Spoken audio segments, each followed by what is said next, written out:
Tupac Amaru Shakur, Tupac Sh?Kur, born Laisane Parish Crooks, June 16, 1971 September 13, 1996, also known by his stage names Tupac and McCavely, was an American rapper and actor. He is considered by many to be one of the greatest rappers of all time. Much of Shakur's work has been noted for addressing contemporary social issues that plagued inner cities, and he is considered a symbol of resistance and activism against inequality. Shakur was born in the Harlem neighborhood of New York City but relocated to the San Francisco Bay Area in 1988. He later moved to Los Angeles in 1993 to further pursue his music career.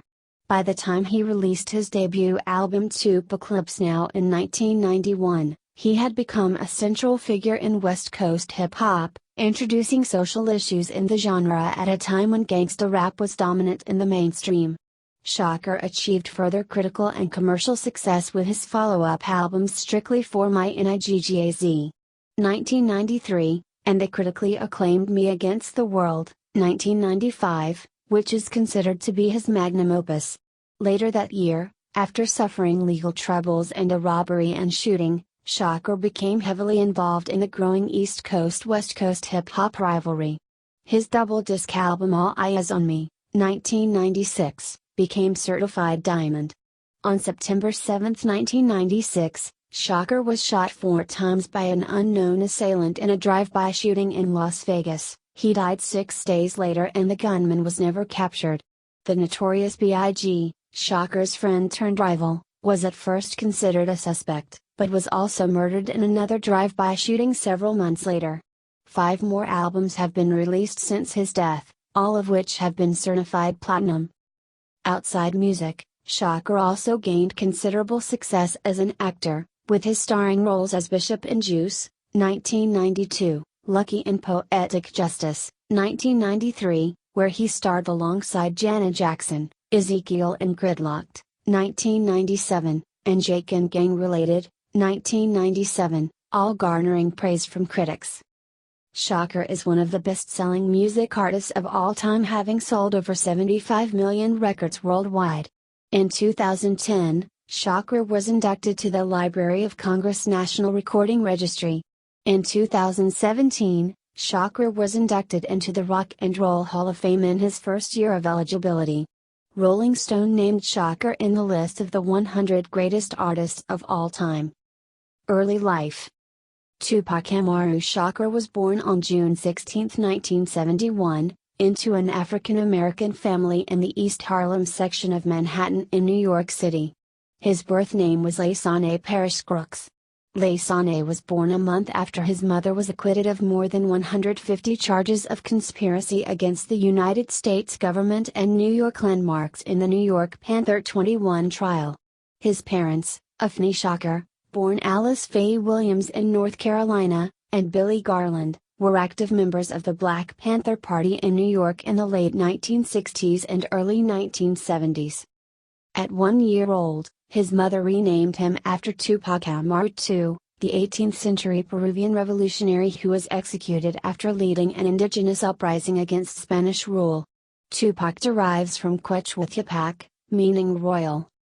I wanted him to have the name of revolutionary, indigenous people in the world. I wanted him to know he was part of a world culture and not just from a neighborhood. Afeni Shakur. Many people in Shakur's life were involved with the Black Liberation Army. Some were convicted of serious criminal offenses and imprisoned, including his mother. His godfather, Elmer Geronimo Pret, a high-ranking Black Panther, had been convicted of murdering a school teacher during a 1968 robbery, although his sentence was later overturned. His stepfather, Mutulu Shakur, spent 4 years at large on the FBI's 10 most wanted fugitives list, beginning in 1982. Mutulu was wanted for having helped his friend, no relation, Assata Shakur, also known as Joanne Cheesemard, Tupac's godmother, to escape from a penitentiary in New Jersey in 1979. Mutulu was caught in 1986 and eventually convicted and sentenced to prison for the 1981 robbery of a Brinks armored truck, during which 2 police officers and a guard were killed. Shakur had an older stepbrother, Malpreme Kimini Shakur, and a half-sister, Seki Iwa, 2 years his junior. Malpreme performed in many of his recordings. In 1986, the family moved from New York to Baltimore, Maryland. After completing his second year at Paul Laurence Dunbar High School, Shakur transferred to the Baltimore School for the Arts. There he studied acting, poetry, jazz, and ballet. He performed in Shakespeare plays and in the role of the Mouse King in the ballet The Nutcracker. Shakur, accompanied by one of his friends, Dana Mouse Smith, as his beatbox, won many rap competitions and was considered to be the best rapper in his school. He was remembered as one of the most popular kids in his school because of his sense of humor, superior rapping skills, and ability to mix with all crowds. Shakur developed a close friendship with Jada Pinkett, later Jada Pinkett Smith, that lasted until his death. In the documentary Tupac, Resurrection, Shakur says, "Jada is my heart. She will be my friend for my whole life." Pinkett Smith calls him one of my best friends. He was like a brother. It was beyond friendship for us. The type of relationship we had, you only get that once in a lifetime. A poem written by Shakur, titled Jada, appears in his book, The Rose That Grew from Concrete, which also includes a poem dedicated to Pinkett Smith called The Tears in Cupid's Eyes. During his time in art school, Shakur became affiliated with the Baltimore Young Communist League USA. He began dating the daughter of the director of the local chapter of the Communist Party USA. Moved to California. In 1988, Shakur and his family moved from Baltimore to Marin City, California, a small unincorporated suburban community located 5 miles, 8 kilometers, north of San Francisco. He attended Tamalpais High School in nearby Mill Valley. Shakur contributed to the school's drama department by performing in several productions. In an English class, Shakur wrote a paper, Conquering All Obstacles, in which he said, "Our raps, not the sorry story raps everyone is so tired of. They are about what happens in the real world. Our goal is, to, have people relate to our raps, making it easier to see what really is happening out there. Even more important, what we may do to better our world." He began attending the poetry classes of Layla Steinberg in 1989. That same year, Steinberg organized a concert with Shakur's group, Strictly Dope. The concert led to his being signed with Etron Gregory. Gregory set him up as a roadie and backup dancer with the hip-hop group Digital Underground in 1990. Music career. 1989-93, beginnings. Before using his first name as his rap name, Shakur went by the alias MC New York when starting his career. Although Shakur began recording in 1989, his professional entertainment career did not take off until the early 1990s when he debuted in Digital Underground's Same Song from the soundtrack to the 1991 film Nothing But Trouble. Shakur also appeared with the group in the film. The song was later released as the lead song of the Digital Underground Extended Play EP. This is an EP release, the follow-up to their debut hit album Sex Packets. Shakur appeared in the accompanying music video. After his rap debut, he performed with Digital Underground again. On the album Sons of the Peace, Shakur went on to feature Shock G and Money B from Digital Underground in his track I Get Around, which ranked number 11 on the US Billboard Hot 100. In November 1991, Shakur released his debut solo album, Tupac Now. Though the album did not generate any hit singles, Tupac Now has been acclaimed by many critics and fans for its underground feel, with many rappers such as Nas, Eminem, Game, and Talib Kweli having pointed to it as inspiration.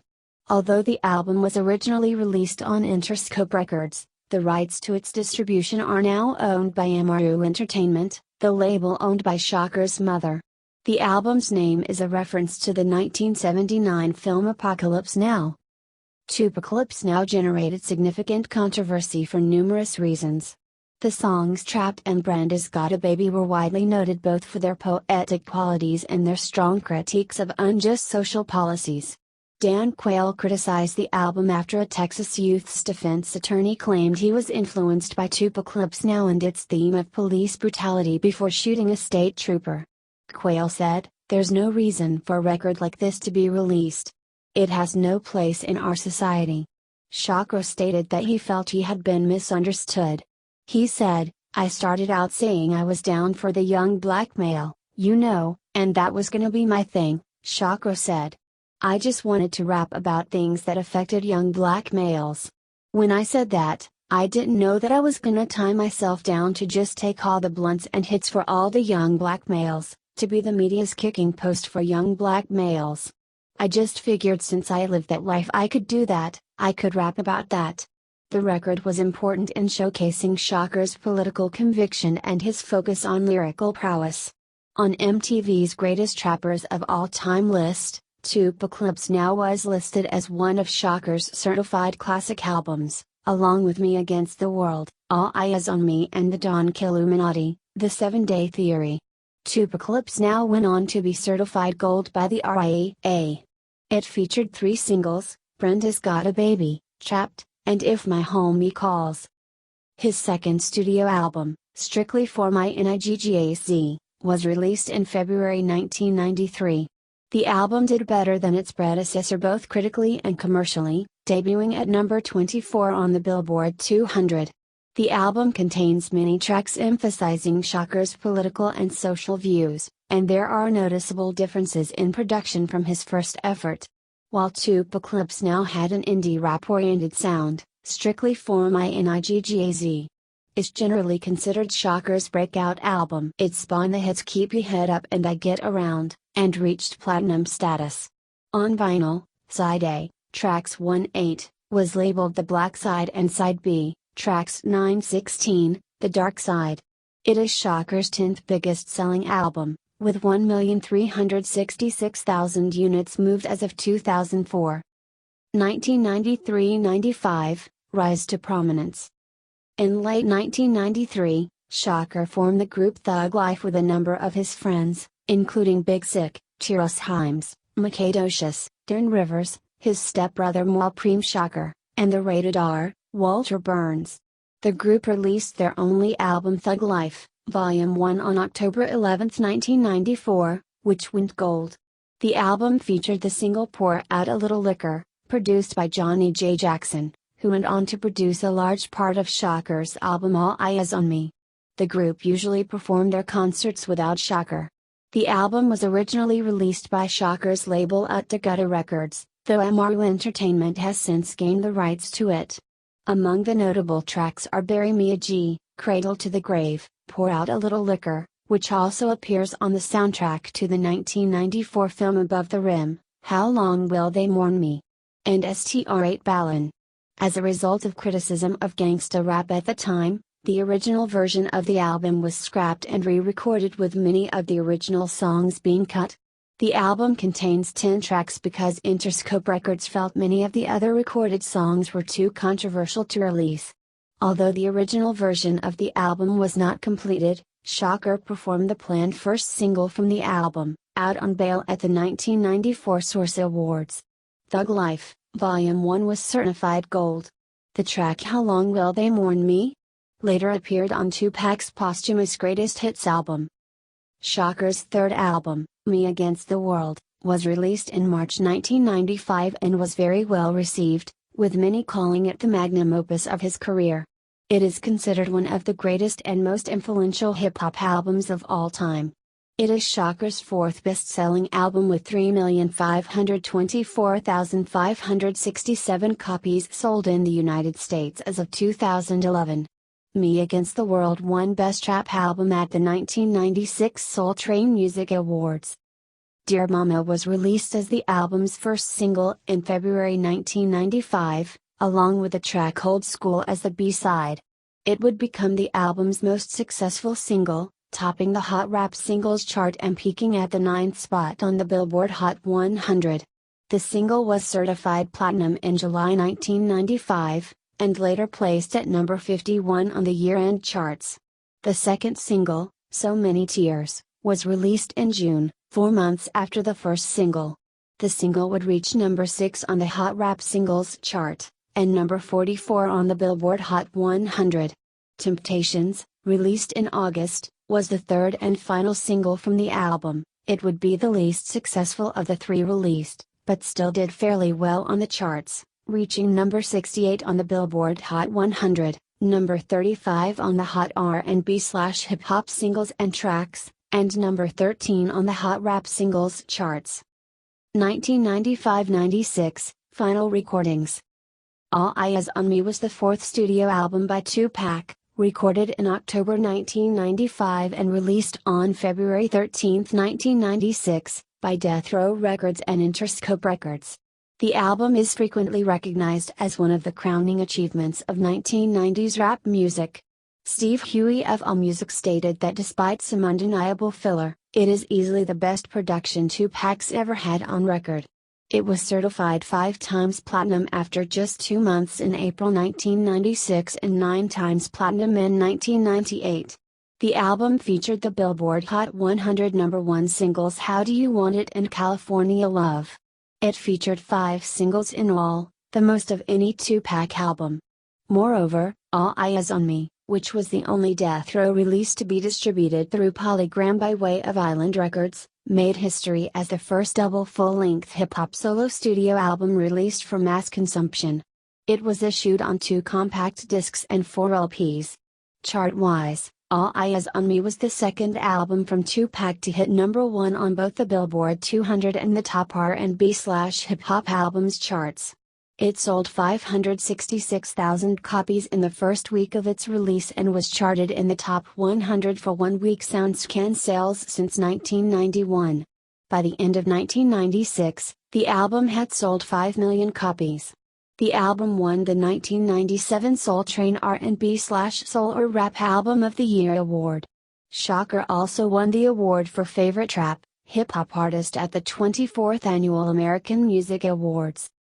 The Donk Illuminati, The 7-Day Theory, commonly shortened to The 7-Day Theory, is Shakur's 5th and final studio album and was released under his new stage name Machiavelli. The album was completely finished in a total of 7 days during the month of August 1996. The lyrics were written and recorded in 3 days and mixing took an additional 4 days. In 2005, MTV.com ranked The 7-Day Theory at number 9 on their greatest hip-hop albums of all time list and, in 2006, recognized it as a classic. The emotion and anger showcased on the album have been admired by a large part of the hip-hop community. George Papa G. Price, former head of publicity for Death Row, claimed that Machiavelli, which we did was sort of tongue-in-cheek and it was not really to come out, and after Tupac was murdered, it did come out. But before that, it was going to be a sort of an underground record. The album peaked at number 1 on the Billboard Top R&B/Hip Hop Albums chart in the Billboard 200. The album generated the second highest debut week sales total of any album that year. It was certified 4 times platinum on June 15, 1999. Other ventures. Death Row Records. In October 1995, Shakur was released from prison after serving 9 months of a sentence for sexual assault and formed a new group called Outlaw Immortals. Shakur joined the Death Row label, under which he released the single California Love. On February 13, 1996, Shakur released his 4th solo album, All Eyes on Me. This double album was the first and second of his 3-album commitment to Death Row Records. It sold more than 9 million copies. The record was a general departure from the introspective subject matter of Me Against the World, being more oriented toward a thug and gangsta mentality. Shakur continued his recordings despite increasing problems at the Death Row label. Dr. Dre left his post as in-house producer to form his own label, Aftermath.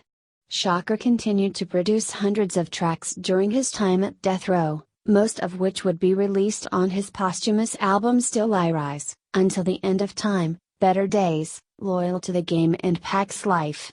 He also began the process of recording an album, One Nation, with the New York-based Boot Camp Clique and their label Duck Down Records.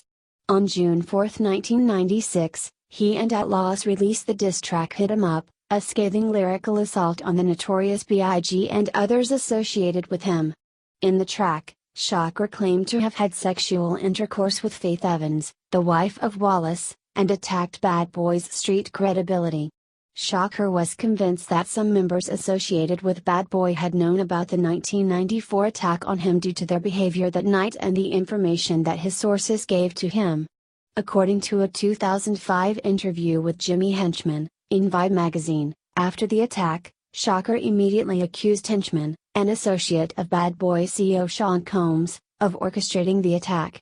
Shakur, therefore, aligned himself with Suge, Death Row's CEO, who was already bitter toward Combs over a 1995 incident at the Platinum Club in Atlanta, Georgia, which culminated in the death of Jake Robles, the friend and bodyguard of Suge Knight. Knight was adamant in voicing his suspicions about Combs' involvement. In the years following their killings, associates of both Shakur and the Notorious B.I.G. made comments indicating the pair, were it not for their deaths, would have reconciled. Collaborator Buckshot claimed in 2015 that Shakur defended him against Suge Knight, who had insisted that the East Coast rapper could not come with him to Las Vegas on the grounds of the ongoing hip-hop rivalry. Shakur asserted that he would not board the plane unless accompanied by Buckshot and was described by the fellow rapper as looking discomforted while they recorded a song together in a studio after Shakur tore up the plane tickets.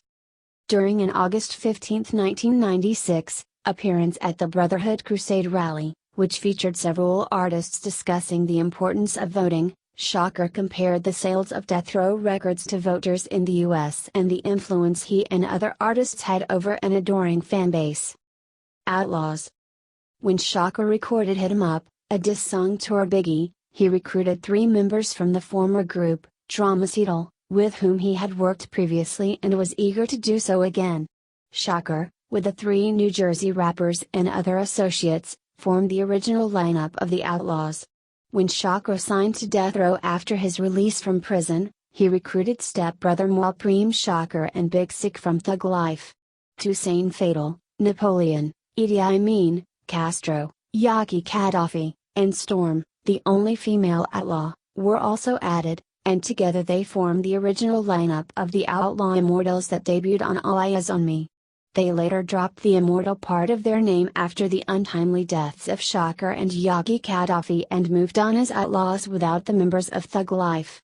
Young Noble was later added and appeared on Shakur's second Death Row release, The Don Killuminati, The 7-Day Theory. It was on this album that Outlaws first came to the greater rap community's notice, appearing on a few songs. The idea behind the group was for each member to have a rap name coinciding with the names of various tyrants or enemies of America, past and present. Outlaws chose in later years to make a background out of the letters of their group name, operating under Thug Laws as Warriors, although it does not stand for the group's name and is used infrequently. On forming the Outlaws, Shakur gave each of them a name of a dictator, military leader and/or an enemy of America. Yaki Gaddafi, after Libyan leader Muammar Gaddafi. Hussein Fatal, after Iraqi President Saddam Hussein. Mussolini, formerly Big Sick, after Italian fascist dictator Benito Mussolini. Khomeini, Shakur's stepbrother Malprem Shakur, after Iranian Islamic Revolution leader Ruhollah Ayatollah Khomeini. Castro, after Cuban communist revolutionary and leader Fidel Castro. Idi Amin, after Ugandan president and dictator Idi Amin. Napoleon, after French military strategist and leader Napoleon Bonaparte. For himself, Shakur created the alias Machiavelli from Renaissance Italian philosopher and political theorist Niccolò Machiavelli, whose writings inspired Shakur in prison, but who also preached that a leader could eliminate his enemies by all means necessary. He mentioned Machiavelli records a few times before his death. This was supposed to be a music label for up-and-coming artists that Shakur had an interest in developing or potentially signing, and his own future projects would have been published through it as well. Acting career. In addition to his endeavors in the music industry, Shakur acted in films. He made his first film appearance in Nothing But Trouble, 1991, as part of a cameo by the Digital Underground. His first starring role was in the 1992 film Juice. He played Roland Bishop, a violent member of the Wrecking Crew, for which he was hailed by Rolling Stone's Peter Travers as the film's most magnetic figure. He then went on to star in Poetic Justice, 1993, opposite Janet Jackson, and the basketball drama Above the Rim, 1994. After his death, 3 more completed films featuring Shakur were released: Bullet, 1996, Gridlocked, 1997, and Gang Related, 1997. Shakur had been slated to star in the 1993 Hughes Brothers film Menace to Society, but was replaced by actor Vontae Sweet in the role of Sharif after assaulting Alan Hughes as a result of a quarrel. Shakur reportedly wanted another type of role, but Hughes would not conform to his wishes, leading to the altercation between the pair which, according to Tyrone Turner, also led members of Shakur's entourage to become physically aggressive toward Hughes. In 2013, Hughes said Shakur would have outshone the other actors had he been in the film, because he was bigger than the movie. Hughes' comments were seen as validation that he had forgiven the rapper since the incident. Lawrence Tate, who had several rehearsals with Shakur before his part was recast, recalled Shakur being close to the Hughes brothers but that his actions were the result of creative differences. According to former Death Row Records sound engineer Rick Clifford, Shakur reportedly read for the role of Mace Windu around the time that George Lucas was holding auditions for Star Wars Episode I, The Phantom Menace.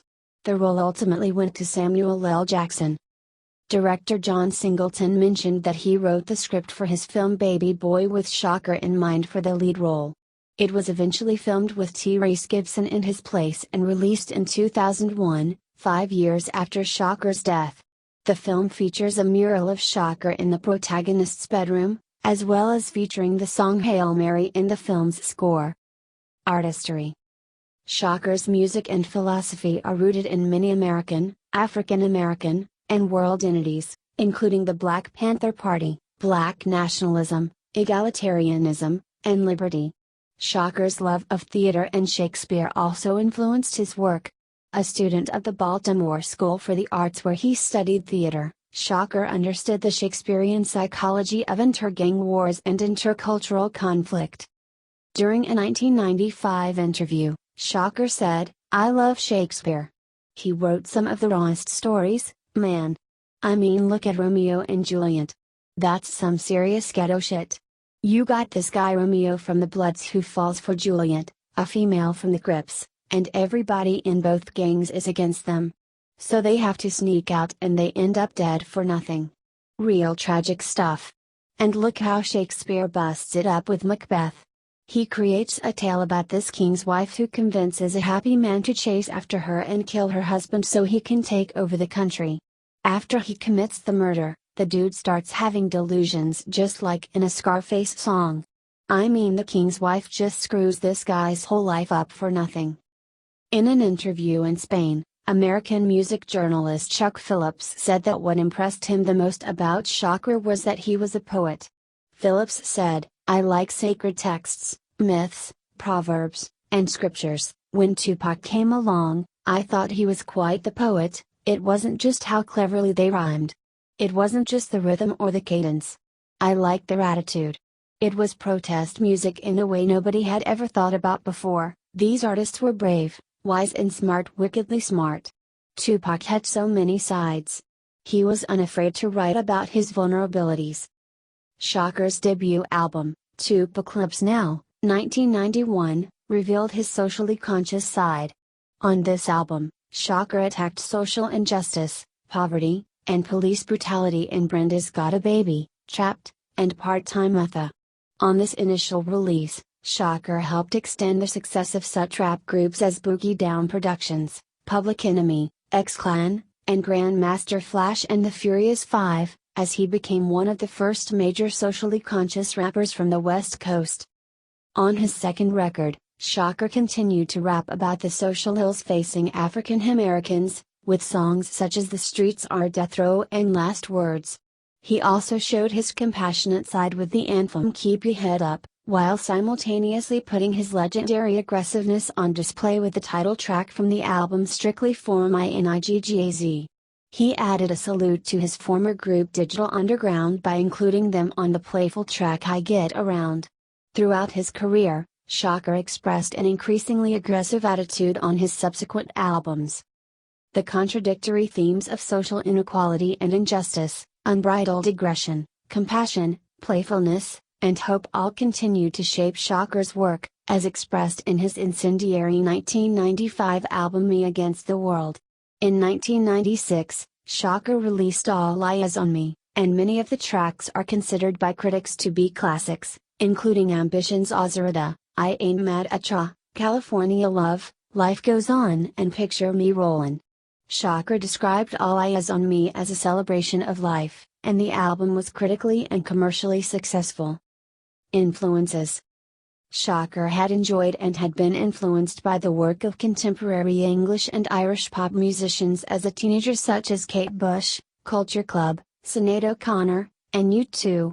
His style on Tupac clips now was highly influenced by the social consciousness and Afrocentrism pervading hip-hop in the late 1980s and early 1990s.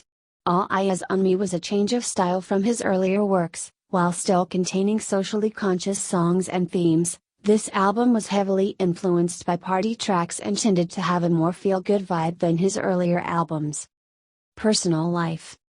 Shakur never professed to follow a particular religion, but his lyrics in singles such as Ghetto Gospel and Only God Can Judge Me and poems such as The Rose That Grew from Concrete suggest he believed in God. Many analysts currently describe him as a deist. He believed in karma but rejected a literal afterlife and organized religion. Shakur had several family members who were members of the Black Panthers: Mutulu Shakur, his stepfather, Assata Shakur, his step-aunt, Billy Garland, his biological father, and Afeni Shakur, his mother. Shakur publicly spoke out against interracial marriage in an interview with Source magazine in 1994, but later retracted these comments. His bandana tied into rabbit ears was considered by British writer Rob Marriott as one of hip-hop's most recognizable style choices. Shakur was friends with boxer Mike Tyson, Chuck D, Marlon Wayans, Jim Carrey, and Rosie Perez. He befriended fellow rappers Snoop Dogg and Freddie Foxx, collaborating on songs with the pair and writing to Foxx while in prison. He also befriended Alanis Morissette and revealed in an interview with Sway Calloway in April 1996 that he planned to open a restaurant with her. Shakur married Keisha Morris Shakur in April 1995, the marriage officially ended in March 1996. His father Billy Garland said Shakur's anger developed from his frustrations in being misunderstood. He particularly reacted when people questioned his commitment to the black community and the West Coast. According to his bodyguard and friend Frank Alexander, Shakur's favorite color was green. He wore a green tank top on the night of his death. Shakur lived with Kidada Jones, his girlfriend, daughter of Quincy Jones and actress Peggy Lipton, for several months until his death. Jones was waiting for Shakur in their Las Vegas hotel room when she was notified that he was shot. She rushed to the hospital and remained with him until he died from his injuries 6 days later. Legal issues. In October 1991, Shakur filed a $10 million civil suit against the Oakland Police Department, alleging that the police brutally beat him for jaywalking. Shakur received approximately $43,000 in settlement money, much of which went to pay his lawyer. On August 22, 1992, in Marin City, Shakur performed at an outdoor festival and stayed for an hour afterward signing autographs and pictures. A confrontation occurred and Shakur drew a legally registered Colt Mustang, and allegedly dropped it. As it was picked up by a member of his entourage, a bullet was discharged. About 100 yards, 90 meters, away, Quaid Walker Deal, a 6-year-old boy, was riding his bicycle at a school playground nearby when he was fatally struck by a bullet in the forehead, killing him. Although the police matched the bullet to a .38 caliber pistol registered to Shakur, and although his stepbrother, Morris Harding, was initially arrested on suspicion of firing the weapon, no charges were filed. Marin County prosecutors have said they were stymied by a lack of witnesses. In 1995, a wrongful death suit was brought against Shakur by Quaid's mother. The defense attorney acknowledged that the bullet that killed Quaid was traced by authorities to a gun registered to Shakur. The suit was dropped when Shakur agreed to pay a $300,000 $500,000 settlement to the parents. On April 5, 1993, Shakur was charged with one count of felonious assault. He was accused of attempting to hit rapper Chauncey Wynn from the group Him AD with a baseball bat at a concert at Michigan State University. The incident reportedly began when Shakur became angry and threw a microphone. Shakur pleaded guilty on September 14, 1994, to a misdemeanor in exchange for the dismissal of the felonious assault charge. He was sentenced to 30 days in jail, 20 of which were suspended, and ordered to perform 35 hours of community service. In October 1993, in Atlanta, two brothers and off-duty police officers, Mark and Scott Whitwell, were with their wives celebrating Mrs. Whitwell's passing of the state bar examination. The officers were drunk and in possession of stolen guns. As they crossed the street, a car with Shakur inside passed them or almost struck them. The Whitwells argued with the driver, Shakur, and the other passengers, who were joined by a second passing car. Shakur shot one officer in the buttocks and the other in the leg, back, or abdomen, according to varying news reports. Mark Whitwell was charged with firing at Shakur's car and later lying to the police during the investigation. Shakur was charged with the shooting. Prosecutors dropped all charges against the parties. In early 1994, Shakur was found guilty of assaulting Alan Hughes, co-director of Menace to Society. He served 15 days in jail. The previous year, Shakur had boasted during an appearance on Yo! MTV Raps that he had beat up the director of Menace to Society, the line later being used against him in court. Sexual assault conviction. In November 1993, Shakur and others were charged in New York with sexually assaulting a woman in a hotel room. Shakur denied the charges. According to Shakur, he had prior relations days earlier with the woman which were consensual. The woman testified she performed consensual oral sex on Shakur. The complainant claimed sexual assault after her second visit to Shakur's hotel room. She alleged that Shakur and his entourage raped her. At trial, Shakur was convicted of first-degree sexual abuse, and acquitted of the weapons and sodomy charges. The judge described the crimes during the sentencing of Shakur to 1-1?2?4 2 years in prison, as an act of brutal violence against a helpless woman. While appearing on the Arsenio Hall show, Shakur said he was innocent of all charges and he was hurt that a woman would accuse me of taking something from her, when he was raised by and was surrounded by females. In October 1995, Shakur's assault case was on appeal. Because of his considerable legal fees, he could not raise the $1.4 million bail. After serving 9 months of his sentence, Shakur was released from the Clinton Correctional Facility on October 12, 1995.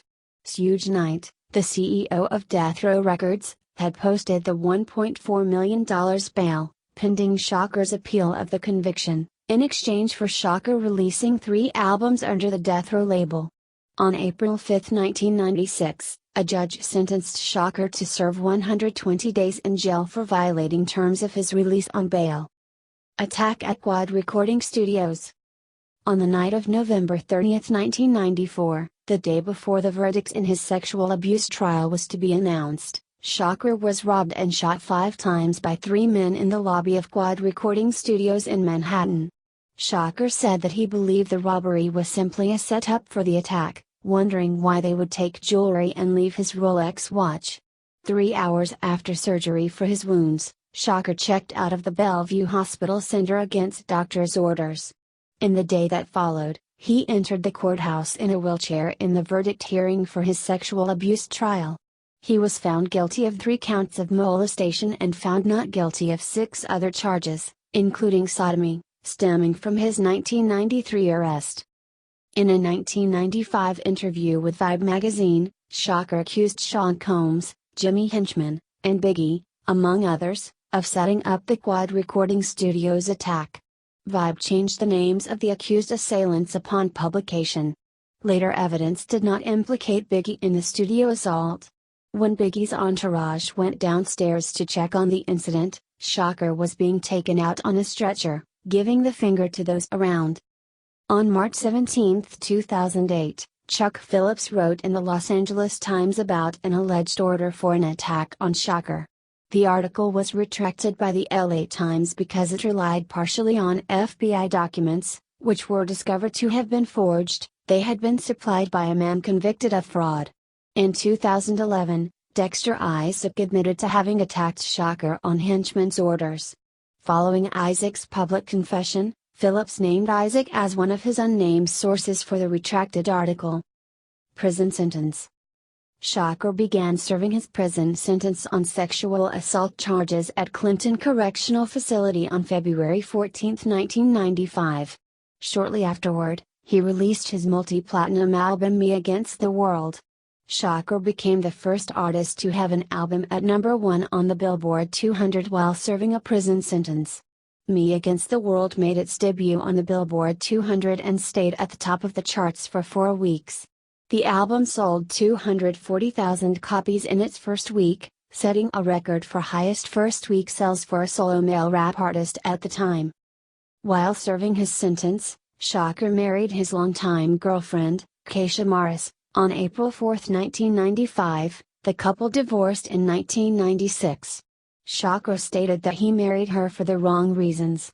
In an interview after his release, Shakur claimed to have written only one song during his incarceration. While imprisoned, Shakur became interested in philosophy of war, and military strategy by studying the works such as The Prince by Italian philosopher Niccolò Machiavelli and The Art of War by Chinese military strategist Sun Tzu.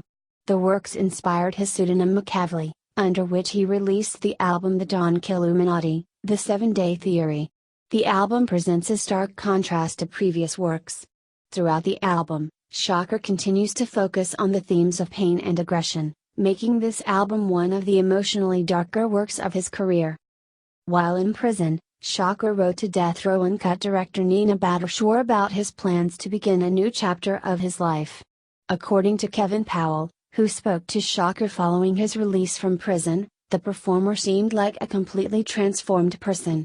Powell recalled Shakur being more dark and menacing, to the extent that Powell wondered whether he had really known him before. Death. September 1996 shooting.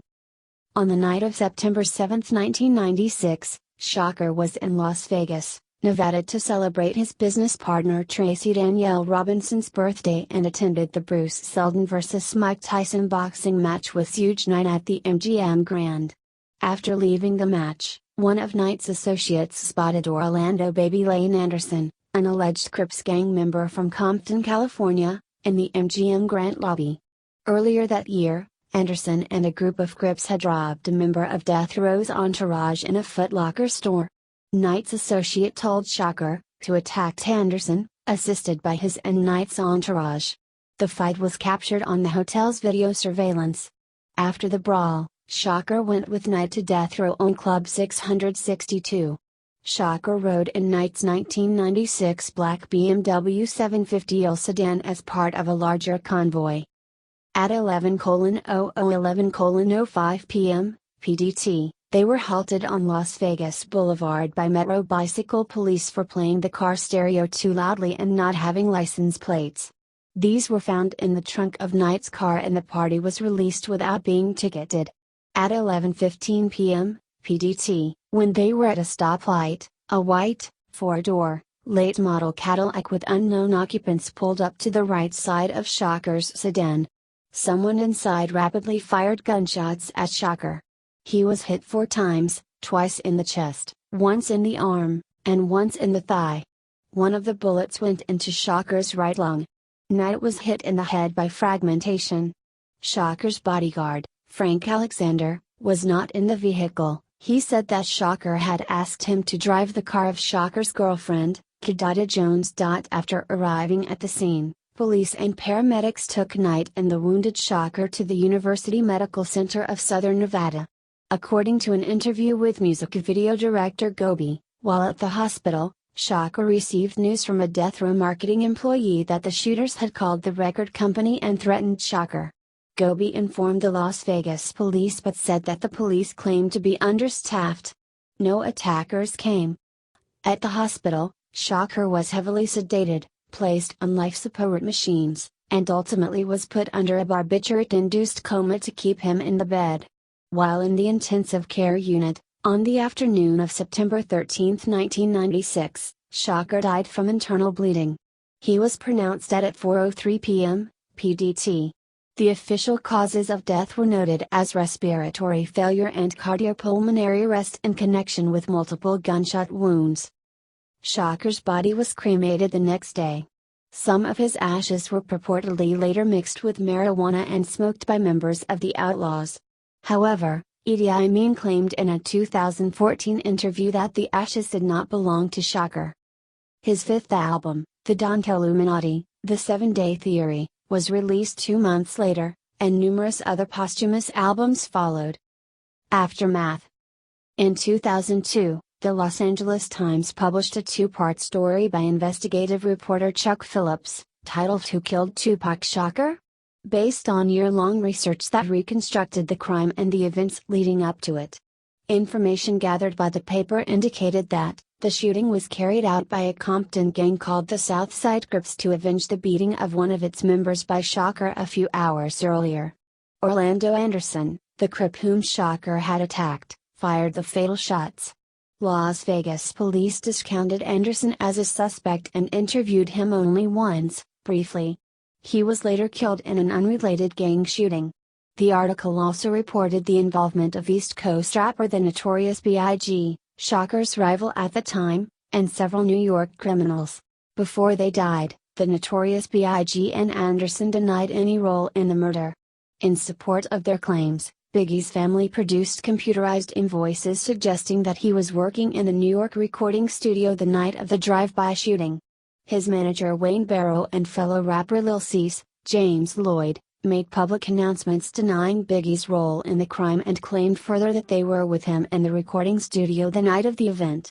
The New York Times called the evidence inconclusive, noting, "The pages purport to be 3 computer printouts from Daddy's house, indicating that Wallace was in the studio recording a song called Nasty Boy on the afternoon Shakur was shot. They indicate that Wallace wrote half the session, was in and out, sat around and laid down a ref, shorthand for a reference vocal, the equivalent of a first take. But nothing indicates when the documents were created." And Louis Alfred, the recording engineer listed on the sheets, said in an interview that he remembered recording the song with Wallace in a late-night session, not during the day. He could not recall the date of the session but said it was likely not the night Shakur was shot. "We would have heard about it," Mr. Alfred said. In 2011, pursuant to the Freedom of Information Act, the FBI released documents revealing its investigation of the Jewish Defense League for making death threats against Shakur and other rappers. Legacy.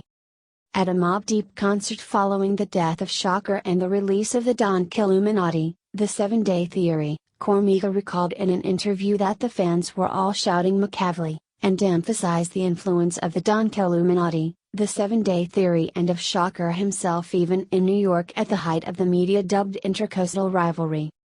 Shakur is held in high esteem by other MCs. In the book How to Rap, Bishop Lamont, Philip Martin, notes that Shakur mastered every element, every aspect of rapping, and Fredo Starr, Fred Scruggs, of Onyx says Shakur was a master of the flow. "Every rapper who grew up in the 90s owes something to Tupac," wrote 50 Cent, Curtis Jackson. "He didn't sound like anyone who came before him." About.com, for their part, named Shakur the most influential rapper ever. Chuck Phillips writes that the slaying of Tupac Shakur silenced one of modern music's most eloquent voices, a ghetto poet whose tales of urban alienation captivated young people of all races and backgrounds. The 25-year-old Shakur had helped elevate rap from a crude street fad to a complex art form, setting the stage for the current global hip-hop phenomenon. To preserve Shakur's legacy, his mother founded the Shakur Family Foundation, later renamed the Tupac Amaru Shakur Foundation or TASF, in 1997. The TASF's stated mission is to provide training and support for students who aspire to enhance their creative talents. The TASF sponsors essay contests, charity events, a performing arts day camp for teenagers, and undergraduate scholarships. The foundation officially opened the Tupac Amaru Shakur Center for the Arts, Tosca, in Stone Mountain, Georgia, on June 11, 2005. On November 14, 2003, a documentary about Shakur entitled Tupac, Resurrection was released under the supervision of his mother and narrated entirely in his voice. It was nominated for Best Documentary at the 2005 Academy Awards. Proceeds will go to a charity set up by Shakur's mother Ifni. On April 17, 2003, Harvard University co-sponsored an academic symposium entitled All Eyes on Me, Tupac Shakur and the Search for the Modern Folk Hero. The speakers discussed a wide range of topics dealing with Shakur's impact on everything from entertainment to sociology. Many of the speakers discussed Shakur's status and public persona, including State University of New York at Buffalo English professor Mark Anthony Neal, who gave the talk Thug Nigga Intellectual, Tupac as Celebrity Gramson, in which he argued that Shakur was an example of the organic intellectual expressing the concerns of a larger group. Professor Neal has also indicated in his writings that the death of Shakur has left a leadership void amongst hip-hop artists. Neal further describes him as a walking contradiction, a status that allowed him to make being an intellectual accessible to ordinary people. Professor of Communications Murray Foreman, of Northeastern University, spoke of the mythical status about Shakur's life and death. He addressed the symbolism and mythology surrounding Shakur's death in his talk entitled Tupac Shakur, OG, Ostensibly Gone. Among his findings were that Shakur's fans have succeeded in resurrecting Tupac as an ethereal life force. In From Thug Life to Legend, Realization of a Black Folk Hero, professor of music at Northeastern University, Emmett Price, compared Shakur's public image to that of the trickster figures of African American folklore, which gave rise to the urban badman persona of the post-slavery period. He ultimately described Shakur as a prolific artist who was driven by a terrible sense of urgency in a quest to unify mind, body, and spirit. In Holler If You Hear Me, Searching for Tupac Shakur, Michael Eric Dyson indicated that Shakur spoke with brilliance and insight as someone who bears witness to the pain of those who would never have his platform. He told the truth, even as he struggled with the fragments of his identity.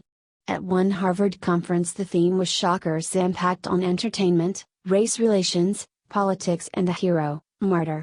In late 1997, the University of California, Berkeley offered a student-led course entitled History 98, Poetry and History of Tupac Shakur. In late 2003, the McCavely branded clothing line was launched by Ifni. In 2005, Death Row released Tupac, Live at the House of Blues.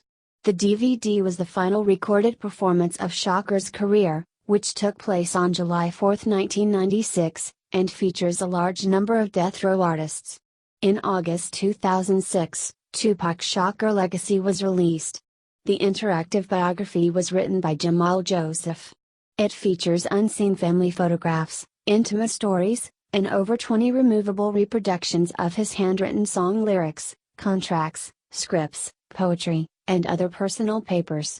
Shakur's sixth posthumous studio album, Pac's Life, was released on November 21, 2006. It commemorates the 10th anniversary of Shakur's death. He was still considered one of the most popular artists in the music industry as of 2006. According to Forbes, in 2008 Shakur's estate made $15 million. In 2002, they recognized him as a top-earning dead celebrity, coming in at number 10 on their list. Bet placed Tupac at number 1 on their The Most Influential Rappers of All Time list. They then went on to say his confounding mixture of ladies' man, thug, revolutionary and poet has forever altered our perception of what a rapper should look like, sound like and act like. In 50 Cent, Ja Rule, Lil Wayne, newcomers like Freddie Gibbs and even his friend-turned-rival Biggie, it's easy to see that Pac is the most copied MC of all time. There are murals bearing his likeness in New York, Brazil, Sierra Leone, Bulgaria and countless other places. He even has statues in Atlanta and Germany. Quite simply, no other rapper has captured the world's attention the way Tupac did and still does. On April 15, 2012, a hologram of Shakur, technically a 2D video projection, performed his songs Hail Mary and Two of America's Most Wanted with Snoop Dogg and Dr. Dre at the Coachella Music Festival. The effect was created using an optical illusion called Pepper's Ghost. The video footage was created by visual effects company Digital Domain. The Wall Street Journal reported Dr. Dre and Snoop Dogg were in talks of a possible tour involving the two rappers and the projection version of Shakur, which was later turned down by Dr. Dre. Tupac's 1998 Greatest Hits album returned to the Billboard 200 the following week for the first time since 2000, reaching number 129 with 4,000 copies sold according to Nielsen SoundScan, a gain of 571% over the previous week. The MC's other albums also saw gains, including All Eyes on Me, 2000, up 95%, and Me Against the World, 1000, up 53%. His singles also saw a boost in sales. His biggest seller of the week was Hail Mary, the song his projection opened with at Coachella. His second biggest seller was his number 1 Billboard Hot 100 hit California Love, featuring Dr. Dre and Roger Troutman, shifting 11,000 downloads, 119% increase. His third bestseller was the second Tupac song that was performed at Coachella 2 of America's Most Wanted, with Snoop. It sold 9,000, up 881%. Holler If You Hear Me, 2014, was a Broadway play based